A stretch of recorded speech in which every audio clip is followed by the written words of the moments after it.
Hoje, 21 de abril de 2024, nós vamos provar oficialmente que a urna eletrônica é vulnerável, tá certo? E antes de mais nada, eu solicito a equipe jurídica do Meta, né, da Meta, do Facebook, e da equipe jurídica do Google, entendeu? Que nós estamos no YouTube também, que considere este vídeo como autêntico. Por favor, não faça nenhuma restrição com relação a este vídeo, porque nós não estamos falando de desinformação. O que nós vamos falar aqui e vamos provar de forma com documentos oficiais do próprio TSE que a urna eletrônica brasileira é vulnerável, tá certo? E isso tudo tem que ficar exposto para a população brasileira. Qualquer intervenção neste vídeo é uma afronta contra a liberdade da nação brasileira, contra o que nós temos de mais importante, que é a soberania nacional.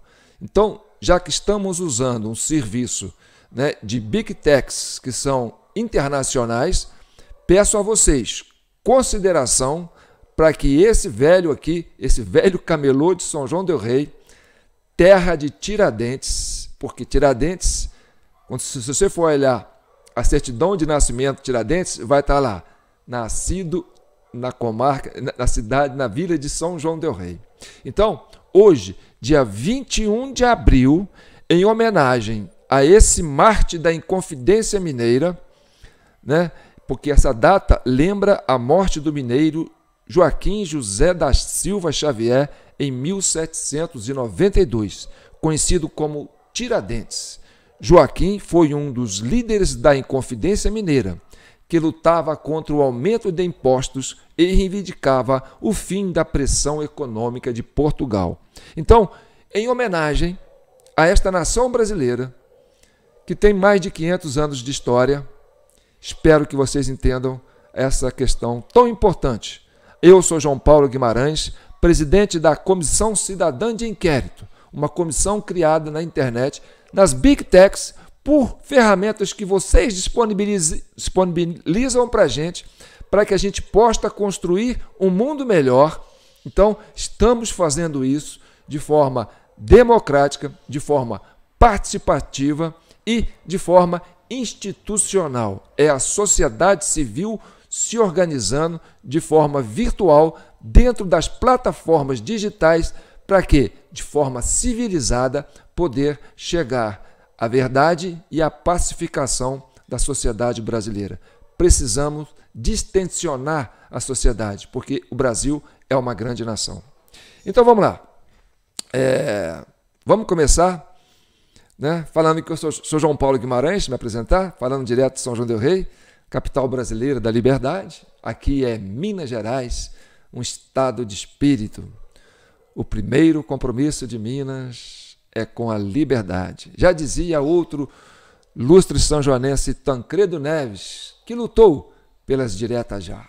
Então, em defesa das diretas já, em defesa do voto seguro, nós estamos aqui para defender a nossa democracia, o nosso devido processo legal, o nosso Estado de Direito e as nossas instituições. E mais importante, apaziguar a família brasileira, para que elas voltem a conversar de forma harmônica, pai e filho, mãe e marido, esposa e esposo, professor e aluno, primos, entendeu? Colegas, namorados.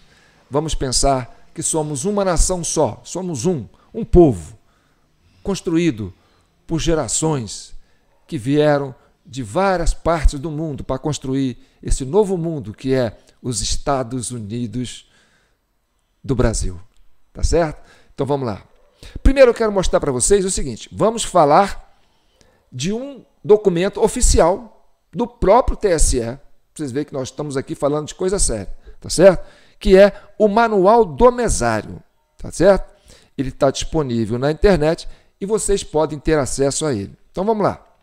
O Manual do Mesário esse manual é das eleições de 2022. Aí está lá, hashtag seu voto faz o país, tá certo? 90 anos da justiça eleitoral. Então, 90 anos em ação pela democracia. Então, vamos lá defender a democracia, tá certo? Na página, vamos aqui, ó. Na página 11, deixa eu achar a página 11 aqui, tá certo?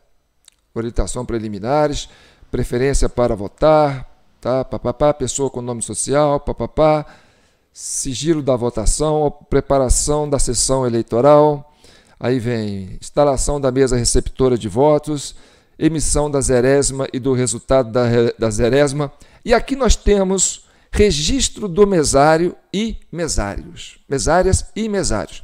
Então isso aqui eu quero chamar a atenção para vocês, tá certo? Vamos ver se eu consigo aumentar isso aqui para vocês verem. Aí eu tenho que fazer isso, né? Trazer aqui, ó, e vamos chamar isso aqui para vocês verem, ó. Vamos aqui, ó, registro do mesário e da mesária. Depois da emissão da zerésima e do resumo da zerésima, o sistema habilitará o registro de mesárias e mesários no terminal do mesário. Não é na urna eletrônica, é naquele terminal que lê a biometria do eleitor, tá certo? Então, no terminal do mesário aparecerá a seguinte mensagem: registrar mesário. Aí você aperta confirma. Gente, esse manual é de instrução para o próprio mesário, entendeu? Aperta confirma. E aí, vamos lá. Primeiro passo, no terminal do mesário, deve-se digitar o número do título da mesária ou do mesário presente e apertar a tecla confirma. 2. Posicionar no sensor o dedo polegar ou indicador da mesária ou do mesário que está sendo registrado. Item 3. Pressionar novamente a tecla confirma para que o registro do título eleitoral dos demais mesários presentes. Após o registro do título de todos os mesários presentes, apertar a tecla, presta atenção, corrige, para encerrar os registros e aguardar o início da votação. Olha aí, eu quero chamar a atenção para esse termo, apertar corrige. Está aqui, ó, vou aumentar aqui, ó. Corrige, no item 4. Depois que o mesário registra a sua digital e faz todo o procedimento dentro dessa interface que é ligada à urna eletrônica, ele aperta a tecla corrige. Isso é algo irregular. Sabe por quê? Porque quando você aperta uma tecla corrige em qualquer caixa do banco, você anula todo o procedimento. Você tem que refazer o procedimento. E aqui é o contrário. Após o registro do título, todos os mesários presentes, apertar a tecla corrige para encerrar os registros e aguardar o início da votação.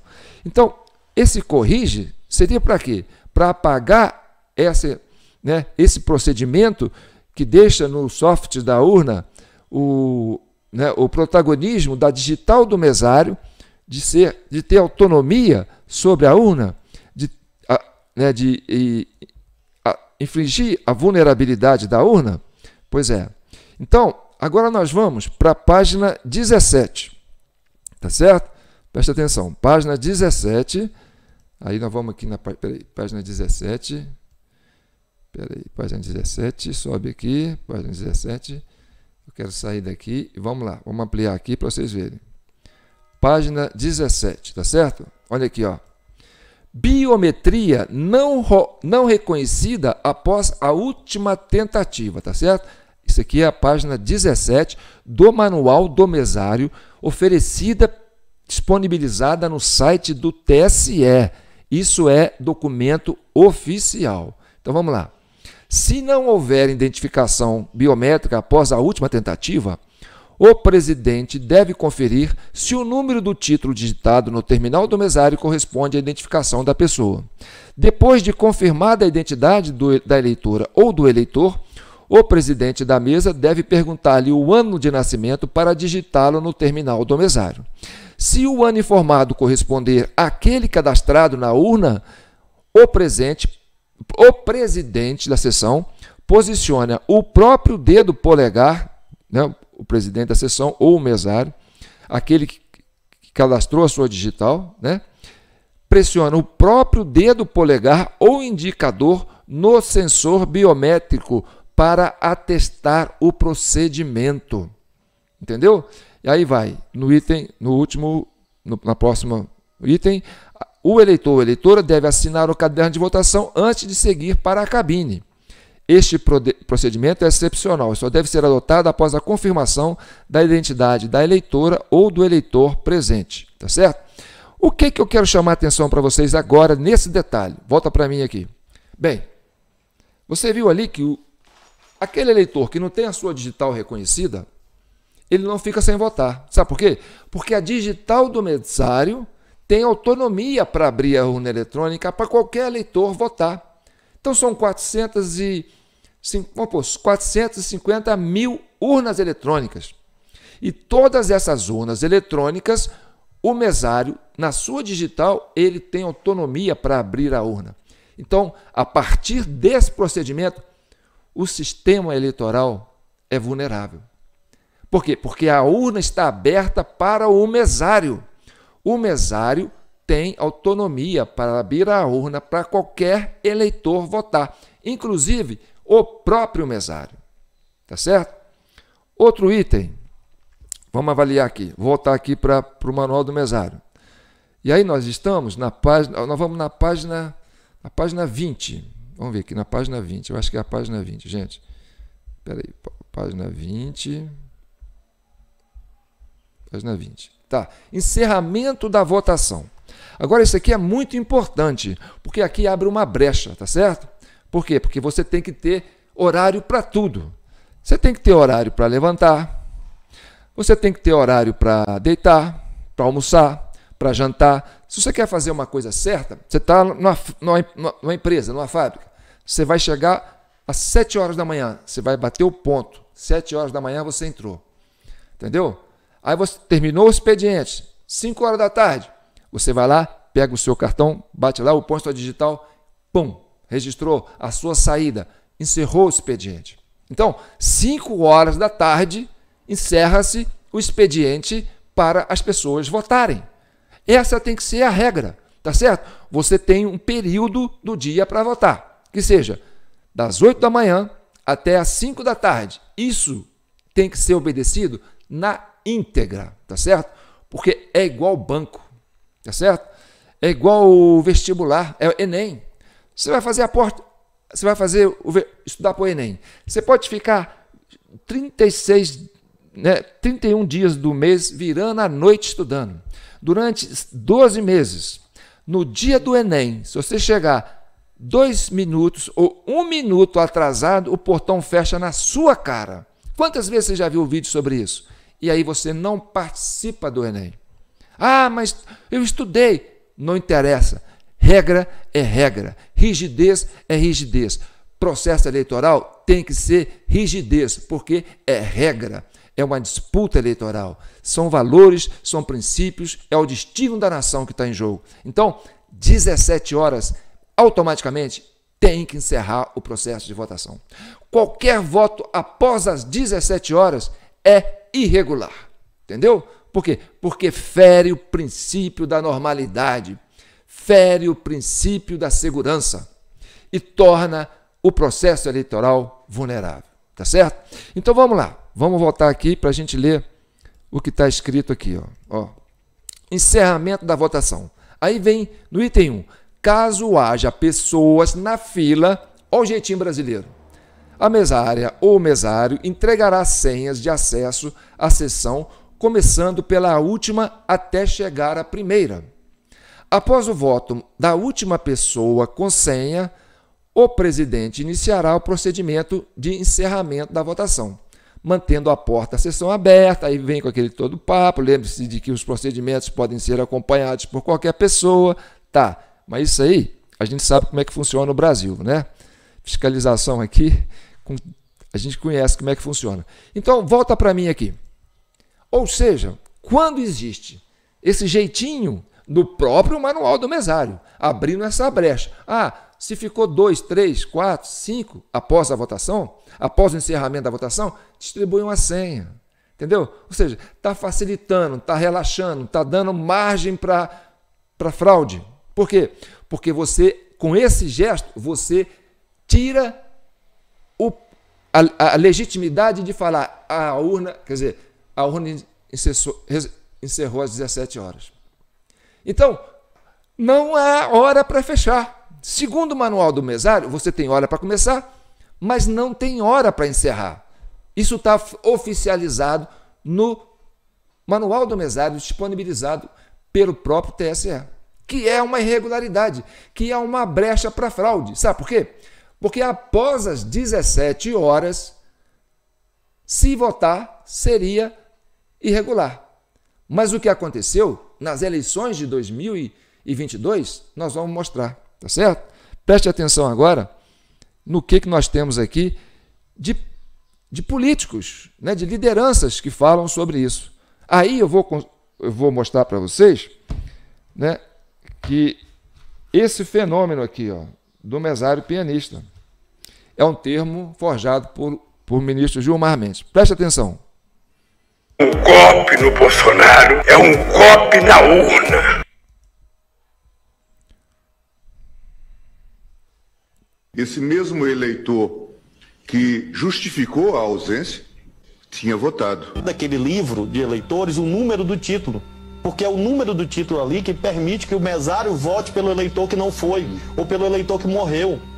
O que acontece hoje? Das 5 horas da tarde, o mesário verifica lá em consórcio com os fiscais, verifica os eleitores que não compareceram, porque não foram, porque morreram, porque viajaram. Com o número do título, ele libera a urna eletrônica e vota quantas vezes ele quiser. O surgimento daquilo que na linguagem da justiça eleitoral se fala do mesário pianista. Pode ter a possibilidade de fraude em que 10 pessoas não foram votar. Se o mesário tiver de má fé, ele pode autorizar e cadastrar o voto.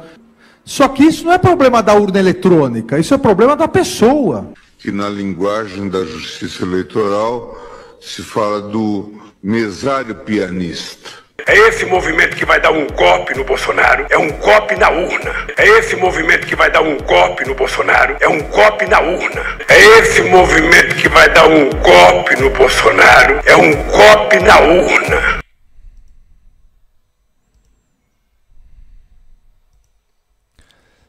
Você está entendendo por que nós estamos tão preocupados em pacificar a nação? Por quê?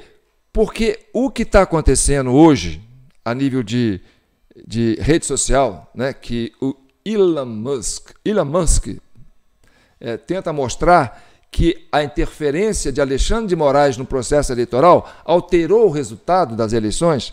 Por quê? Porque ele tinha interesse político nesse resultado, e aí todo esse movimento para bloquear as informações na rede social é para que o brasileiro não tivesse esta informação, que o sistema eleitoral é vulnerável desde a sua implementação do voto eletrônico. Então, ele tenta incriminar essa narrativa, por quê? Porque isso mostra a má vontade dele de encarar essa verdade. E nós conseguimos, através de várias pesquisas, esse depoimento destes ministros do próprio STF, que isso acontece, tá certo? Então, se nós tivemos mais de 4 milhões de votos após o horário eleitoral nas eleições de 2022 para presidente da República, e se você teve uma diferença entre um e o outro de perto de 2 milhões, ou seja, essa diferença é menor do que o volume de votos irregulares que aconteceram após as 17 horas.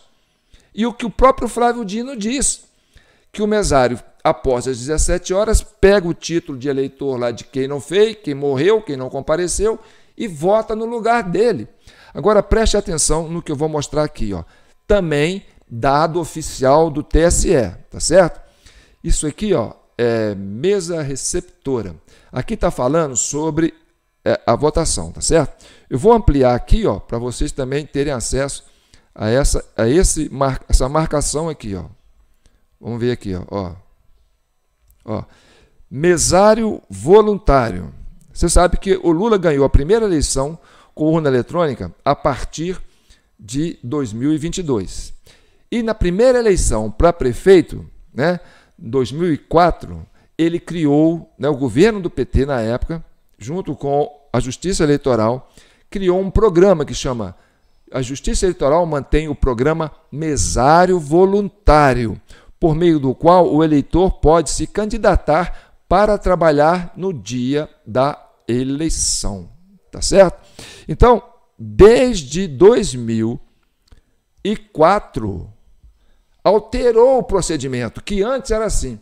O juiz da comarca, né, o escrivão, as pessoas lá do cartório, que conhecia a sociedade brasileira, sabia assim, olha, essa pessoa aqui é íntegra, essa pessoa aqui é isonômica, ela é independente, eu vou convocá-la para trabalhar na sessão eleitoral. Mandava uma intimação, não era um convite, não. Você está intimado a comparecer no cartório eleitoral, da zona eleitoral, número tal, para procedimento de instrução, né, para participar como mesário, como presidente ou como delegado, né, no processo eleitoral, entendeu? E isso era quase que obrigado. Ah, mas eu não tenho condição. Você tinha que justificar que não tinha condição, entendeu? Podendo falar assim, eu sou parente de um candidato. Eu sou filiado a um partido e faço parte do diretório. Eu sou candidato. Então, você está fora disso. Eu não sei ler. Eu não sei escrever. Eu não sei assinar. Tá, você está fora disso. Eu tenho deficiência visual. Você está fora disso. Mas aí cabe à Justiça Eleitoral escolher. Quando criou esse programa Mesário Voluntário, o que acontece? Tirou do juiz, da autoridade daquela comarca eleitoral, entendeu? Daquela zona eleitoral, o juiz que dirige aquele processo, de escolher e nomear. E aí, o que acontece? Vem de baixo para cima. E a militância do PT foi toda para lá, sabendo dessa vulnerabilidade do sistema eleitoral, tá certo? Então, o que eu entendo? Nós aqui da Comissão Cidadã de Inquérito, que a eleição de 2022, por si só, pelo simples fato de ter ocorrido mais de 4 milhões de votos após as 17 horas, tá certo? Que teve voto que foi computado na urna até as 23 horas e 59 minutos, acredita? Quem é que ia sair de casa às 23 horas e 59 minutos para votar no candidato a presidente, tá certo? Então, isso aí mostra a fragilidade. E nós comprovamos isso no nosso relatório. E mapeamos para onde foram esses 4 milhões de votos. Isso é um relatório muito detalhado que está aqui, ó, no trabalho feito pela nossa Comissão Cidadã de Inquérito. Né? É a sociedade civil organizada se fazendo presente na rede social. Por isso que os donos dessas Big Techs, o departamento jurídico dessas Big Techs, tem que entender tanto a Meta como, né, do Facebook, como também o Google do YouTube, né, considere isto como verdade. Isso não é narrativa. Não restrinja este vídeo. Deixe ele circular. Deixe ser compartilhado. Não faça uma agressão contra a soberania do povo brasileiro. Nós somos um país livre, independente e queremos gerir os nossos destinos. Então, por favor, não faça interferência na nossa conduta pela democracia. Nós estamos aqui para pacificar o país e para legitimar e aperfeiçoar o voto seguro. Diante disso, você, para conseguir ter acesso a esse relatório através de um PDF, nós enviamos para você. Manda uma contribuição para a nossa Comissão Cidadã de Inquérito de R$20, usa aí a nossa chave Pix, jpnoticias@gmail.com, tá certo? Pega o recibo, o comprovante dessa contribuição, envia para o nosso WhatsApp aqui, ó, 32999618000, tá certo? E aí nós vamos mandar para o seu WhatsApp esse relatório né, do mesário pianista, juntamente com o PDF do manual do mesário. Você vai ter o nosso relatório e o documento oficial que comprova que o sistema eleitoral é vulnerável, tá certo? E que houve, sim, um abuso do uso da prerrogativa do mesário, tá certo? E aconteceram, sim, porque os logs das urnas foram disponibilizados para a população, quer dizer, para o pessoal de inteligência, né, do partido na época que concorria, que era o PL. Então, diante disso, entendeu? O mundo tem que saber que as eleições no Brasil teve interferência, sim, da Justiça Eleitoral, do Alexandre de Moraes, para que acontecesse uma votação que não fosse aquilo que a sociedade queria. Tá certo? Então, essa diferença, né, de pouco mais ou perto de 2 milhões de votos entre um candidato e outro no segundo turno, e essa votação absurda de mais de 4 milhões de votos após o encerramento da votação, esse volume de votos, por si só, justifica anular a eleição para presidente da República no segundo turno de 2022 e fazer nova eleição. E aí, diante disso, o que a gente sugere? Né? Que o presidente da Câmara dos Deputados, que corresponde ao terceiro, né, na ordem sucessória, né, assuma o executivo, a presidência da República e promova, né, um calendário para que a gente possa corrigir essa fragilidade da urna eletrônica e estabeleça uma nova eleição para que os candidatos possam concorrer legitimamente. Pode até ser os mesmos que concorreram, mas dentro de uma segurança que possa garantir a legitimidade do eleito, para que o Brasil volte a ter paz, volte a ter normalidade e para a gente ressair desse estado de exceção que estamos vivendo há muito tempo. Tá certo? Então tá bom. Eu sou João Paulo Guimarães, falando direto de São João del Rei. Então, fiquem com Deus. Hoje é dia 21 de abril. Viva a liberdade. O primeiro compromisso de Minas é com a liberdade. Liberdade é o outro nome de Minas Gerais. Direto de São João del Rei, terra de Tiradentes, terra de Tancredo. Fiquem com Deus e que a padroeira do Brasil, que tem um manto sagrado, que esse manto azul cubra e proteja todas as famílias brasileiras, de esquerda, de direita, de centro, de cima, de baixo, de trás para cima, entendeu? Todos somos uma só nação, somos um só povo, somos um.